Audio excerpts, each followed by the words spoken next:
Le salut par les Juifs, Jean-Denis René de la Croix de Chevrières de Saint-Vallier. Écoutez, ô chrétiens, les paroles d'Israël, confident de l'Esprit de Dieu. Celui qui est ne sait pas autre chose que se répéter lui-même, et le Seigneur des Seigneurs a toujours soif de souffrir. Quand le promis, appelé consolateur, viendra prendre possession de son héritage, il faudra nécessairement que le Christ vous ait quitté, puisqu'il déclare que ce paraclet ne pourrait venir s'il ne s'en allait auparavant. Car il paraîtra vous abandonner un jour, comme son Père avait abandonné Jérusalem et l'abandonna lui-même, et vous serez livrés aussi rigoureusement que les Juifs à l'opprobre sempiternel et à l'ignominie perdurable qui ne sera jamais oubliée. Ne voyez-vous pas que nous sommes dès à présent les convives du même festin de turpitude et que nous allons de compagnie sous le fouet de l'exacteur?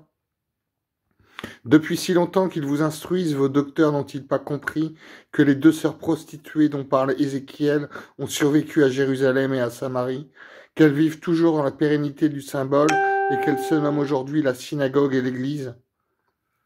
Parce que tu as cheminé dans le chemin de ta sœur, dit à la plus jeune le Seigneur Dieu, je mettrai son calice en ta main. Tu boiras le calice de ta sœur, le large et profond calice. Tu seras en dérision et en colossale subnation.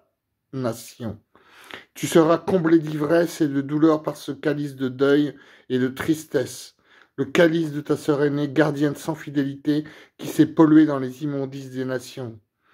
Tu le boiras et le videras jusqu'à la lie, et tu en dévoreras les tessons, et tu te déchireras les mamelles. Et vous serez l'une et l'autre livrés au tumulte et à la rapine, lapidés par tous les peuples, et passés au fil de leur glaive.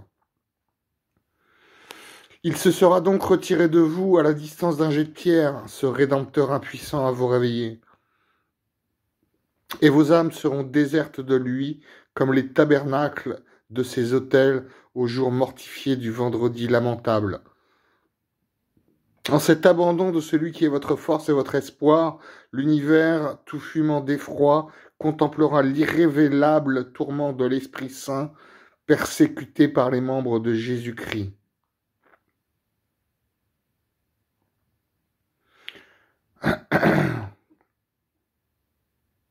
La passion recommencera non plus au milieu d'un peuple farouche et détesté, mais au carrefour et à l'ombilic de tous les peuples. Et les sages apprendront que Dieu n'a pas fermé ses fontaines, mais que l'évangile de sang qu'ils croyaient la fin des révélations était à son tour comme un ancien testament chargé d'annoncer le consolateur de feu.